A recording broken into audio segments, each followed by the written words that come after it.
Hi friends, welcome to veniskitchen. நாம் இன்னைக்கு என்ன பார்க்க போறோம்னா குக்கர்ல காளான் பிரியாணி எப்படி ஒட்டாம உதிரியா எப்படி பண்ணலாம்னு பார்க்கலாம். ஃபர்ஸ்ட் பிரியாணி பண்றதுக்கு தேவையான ஒரு குக்கரை அடுப்புல வச்சுக்கலாம். குக்கர் நல்லா சூடாகட்டும். குக்கர் சூடானதும் அதுல ஒரு 2 ஸ்பூன் நெய் சேர்த்துக்கிறேன். நெய் நல்லா சூடானதும் அதில் ஒரு ஸ்டாரு, 2 பிரியாணி இலை, 2 பட்டை, 4 ஏலக்காய், 5 கிராம்பு சேர்த்துக்கிறேன்.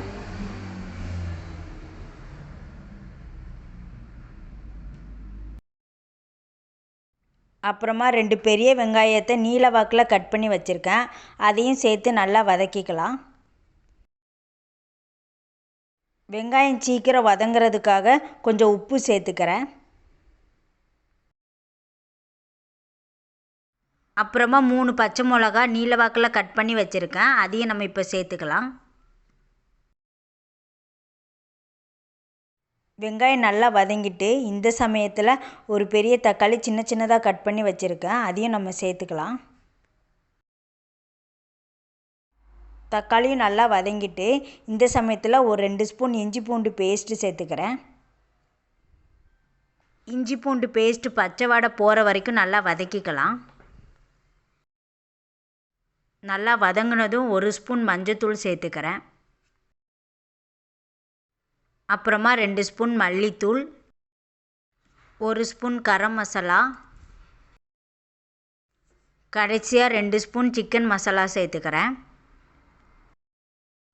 சேர்த்து நல்லா வதக்கிக்கலாம் பச்சை வடை போகிற வரைக்கும். அப்புறமா ஒரு 2 ஸ்பூன் தயிர் சேர்த்துக்கிறேன்.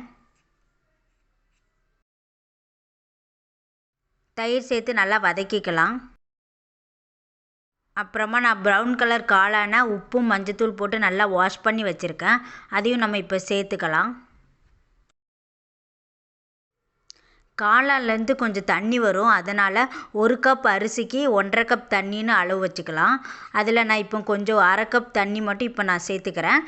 கடைசியாக நான் 1 கப் தண்ணியை நான் சேர்த்துக்கிறேன். பாருங்கள், நெய்யெல்லாம் பிரிஞ்சு வந்து நல்லா கொதி வந்துட்டு இந்த சமயத்தில் நான் 1 கப் பாஸ்மதி ரைஸை தண்ணியில் வாஷ் பண்ணி வச்சுருக்கேன். அதை நம்ம இப்போ சேர்த்துக்கலாம். அரிசி சேர்த்ததும் ரொம்ப கிண்ட வேண்டாம், ஏன்னா அரிசி உடஞ்சிரும். இந்த மாதிரி லைட்டாக கிண்டிக்கலாம். அப்புறமா நான் கொத்தமல்லி புதினா வாஷ் பண்ணி வச்சுருக்கேன். அதையும் நம்ம சேர்த்துக்கலாம். நான் ஃபஸ்ட்டே சொல்லியிருந்தேன் 1 கப் ரைஸுக்கு 1.5 கப் தண்ணின்னு. அதில் நான் 1/2 கப் தண்ணி ஃபஸ்ட்டே ஊற்றிட்டேன். இப்போ 1 கப் தண்ணி மட்டும் கடைசியாக நான் சேர்த்து நல்லா கிளறி விட்டுக்கிறேன். இப்போ தேவையான அளவு உப்பு சேர்த்துக்கிறேன். அப்புறமா 1 ஸ்பூன் பட்டர் சேர்த்துக்கிறேன். நீங்கள் பட்டர் இல்லைன்னா நெய் கூட சேர்த்துக்கலாம். அப்புறமா குக்கரை க்ளோஸ் பண்ணிவிட்டு 2 விசில் வர வரைக்கும் வெயிட் பண்ணலாம்.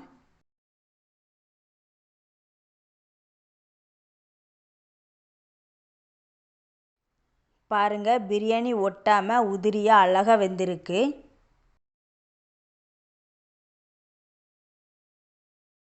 நீங்களும் இதே மாதிரி உங்கள் வீட்டில் செஞ்சு பாருங்கள், நல்ல டேஸ்ட்டாக இருக்கும். உங்களுக்கு இந்த வீடியோ பிடிச்சிருந்தால் லைக் பண்ணுங்கள், கமெண்ட் பண்ணுங்கள், சப்ஸ்கிரைப் பண்ணுங்கள். Bye friends.